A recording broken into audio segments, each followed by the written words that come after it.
आज हम अध्याय 2 पढ़ेंगे। एक अध्याय 1 के जितने भी मेन क्वेश्चन या एमपी क्वेश्चन होते थे वो मैंने सारे करवा दिए हैं। अगर कुछ भी छूट जाता है तो तुम मुझे कमेंट बॉक्स में आराम से बता सकते हो, ठीक है। अध्याय 2 में जो भी मेन क्वेश्चन जो बनते हैं एग्जाम बेस से, ज़्यादा टाइम नहीं बचा है, इसलिए मैं जो भी क्वेश्चन आना जरूर सही है और आ सकते हैं उन्हीं क्वेश्चन पे ज़्यादा ध्यान दे रहा हूँ। तो सबसे पहले आज हमारा पहला क्वेश्चन क्या है वो देख लेते हैं। विभवांतर तथा विद्युत विभव से आप क्या समझते हैं?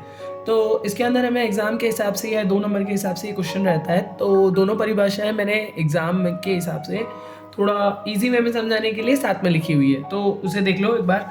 सबसे पहले हम ये पढ़ते हैं कि विभवांतर कहता किसे है। तो एकांक धनावेश को विद्युत क्षेत्र के अंदर एक बिंदु से दूसरे बिंदु तक ले जाने में जो कार्य किया जाता है उसे उन दोनों के बिंदुओं के बीच का विभवांतर कहते हैं। विभवांतर क्या कहता है कि एक विद्युत क्षेत्र के अंदर अगर दो बिंदु स्थित है, विद्युत क्षेत्र की कल्पना कर लेते हैं हम यहाँ पर, ठीक है।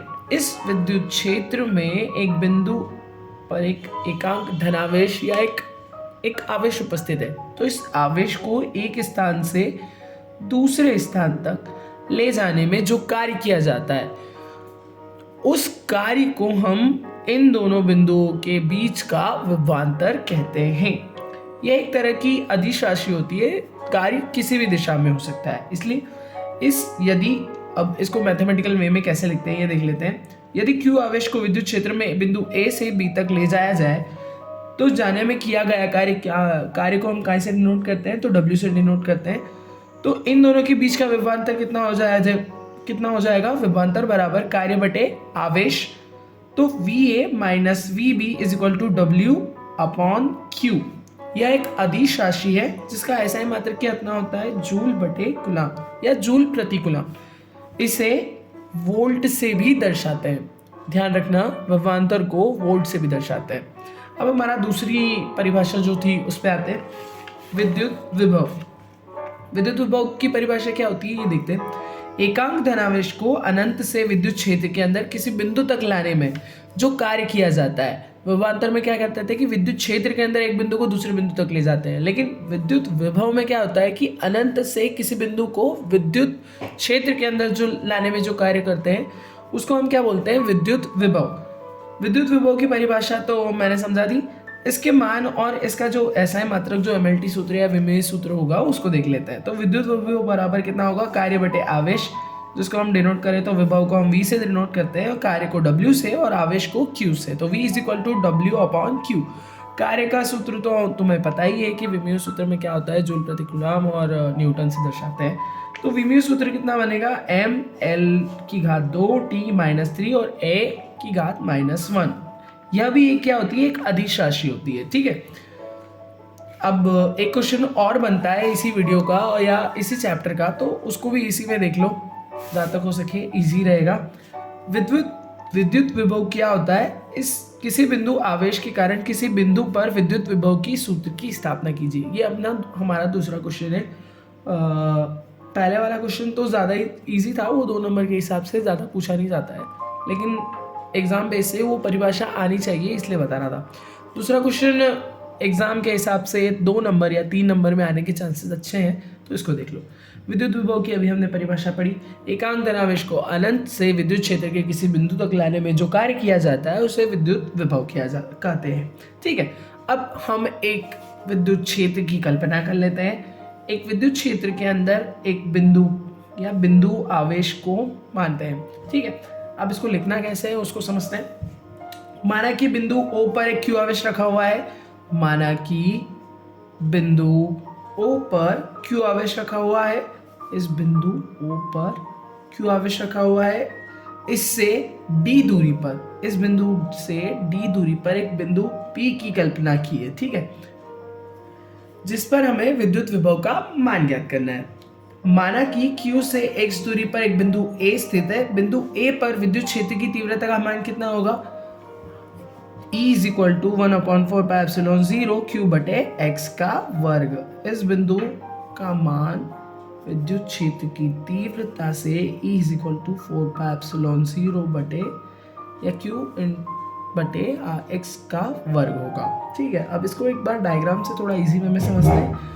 माना कि बिंदु O पर कौन सा आवेश है, Q आवेश है, तथा इससे D दूरी पर एक बिंदु P है जिस पर हमें विद्युत विभव का मान ज्ञात करना है। मतलब कि अनंत से जो विद्युत क्षेत्र में एक बिंदु तक हम अगर आवेश को लाए तो उस पर कितना कार्य होगा वो ज्ञात करना है। तो हम क्या करते हैं कि इस बिंदु P से हमें ना बिंदु O से एक x दूरी पर एक और बिंदु की कल्पना करते हैं जिस पर हमें विद्युत क्षेत्र की तीव्रता के अंदर एक बिंदु तक को लाना है, ठीक है। और इन दोनों के बीच की दूरी कितनी हो जाती है, x हो जाती है, जो कि मैंने डायग्राम में पहले ही बता रखी है। अब बिंदु A से dx दूरी पर, इस बिंदु तक की तो x दूरी तो थी, बिंदु को क्या करते हैं हम थोड़ा सा एक अल्प कार्य या उस बिंदु को एक स्थान से दूसरे स्थान तक ले जाने में जो एक अल्प कार्य की गणना होती है, पहले हम उसकी गणना करते हैं। तो क्या लिखेंगे उसको, बिंदु A से dx दूरी पर किसी बिंदु B तक एकांक धनावेश को ले जाने में किया गया कार्य, जो कि ये कार्य जो होगा ये क्या होगा, एक अल्प कार्य होगा, ठीक है। तो कार्य का सूत्र कितना होता है, कार्य बराबर बल गुणित दूरी। ये कार्य जो हो रहा है वो क्या होता है, अल्प कार्य होता है। तो अल्प कार्य बराबर बल गुणित दूरी। तो और बल को हम एक अलग परिभाषा या अगर समझा जाए इस क्षेत्र में तो वह तीव्रता के रूप में कार्य करेगा, ठीक है। तो हम बल की जगह क्या लिख रहे हैं, यहाँ पे तीव्रता लिख रहे हैं। तीव्रता लिखने का ये एक मेन रीजन है कि हम विद्युत क्षेत्र, विद्युत विभव की गणना कर रहे हैं। तो यहाँ पर एक फोर्स तीव्रता या उसके विभव को दर्शाती है। तो हम तीव्रता को किससे दर्शाते हैं, ई से दर्शाते हैं, और दूरी बल के विरुद्ध कार्य हो रहा है विद्युत क्षेत्र के अंदर या उसकी मर्जी के खिलाफ उस विद्युत विभव या एकांक धनावेश को हम विद्युत क्षेत्र के अंदर ला रहे हैं। इसी तरह से जो दूरी है वो हमेशा ऋणात्मक में होगी, ठीक है। तो अल्प कार्य को हम dw से डिनोट करते हैं, is equal to E into minus का dx, ठीक है। जहां ऋण चिन्ह यह दर्शाता है कि कार्य की दिशा विद्युत क्षेत्र के विपरीत दिशा में है। कार्य किया है कि विद्युत क्षेत्र के विपरीत दिशा में किया जा रहा है। एकांक धनावेश अनंत में है और उसको एक स्थान से दूसरे स्थान तक ले जाया गया है जो कि विद्युत क्षेत्र के अंदर है, ठीक है। तो dw इज इक्वल टू ई का मान हमने विद्युत क्षेत्र की तीव्रता का कितना निकाला था, 1/4 पाई एप्सिलॉन 0 q बटे x का वर्ग, वैसा का वैसा। जो माइनस dx लिखा था उसका जो माइनस का चिन्ह था उसको मैं थोड़ा आगे लिख रहा हूँ, बाकी वैसे की वैसी चीज़ें लिखी हुई है, ठीक है। dx भी वैसा का वैसा लिखा हुआ है, ये जो मान लिखा हुआ है वो ई का मान है। अब इसके आगे की प्रोसेस देखना, एकांक धनावेश को वो जो कार्य निकला था जो हमने पिछले वीडियो में या इसके पीछे वाले चीज़ में देखा था, ये जो कार्य आया था ये कौन सा कार्य था, अल्प कार्य था। अब ये तो बिंदु A से बिंदु B तक ले जाने में किया गया अल्प कार्य आया, ठीक है। अब इस बिंदु से इस बिंदु तक गए तो dx कार्य हुआ, यहाँ से अगर यहाँ तक जाएंगे तो भी dx होगा। ऐसे करके अनंत से विद्युत क्षेत्र तक आ रहे हैं, तो इन दोनों के बीच तो बहुत सारे कार्य होंगे। अब इन बहुत सारे कार्यों को हम एक साथ अगर जोड़ें तो उस विधि को समाकलन की विधि से ज्ञात करते हैं। तो वही किया है मैंने, एकांक धनावेश को अनंत से बिंदु P तक लाने में कुल कार्य जो कि अल्प कार्य का योग होगा उसको हम W से डिनोट करेंगे, जो कि समाकलन से उसकी लिमिट के द्वारा दर्शाया जाएगा। बिंदु कहाँ तक ला रहे हैं हम, बिंदु D तक ला रहे हैं, तो अनंत से D तक लाने में जो अल्प कार्य का योग होगा वो समाकलन से दर्शाएगा।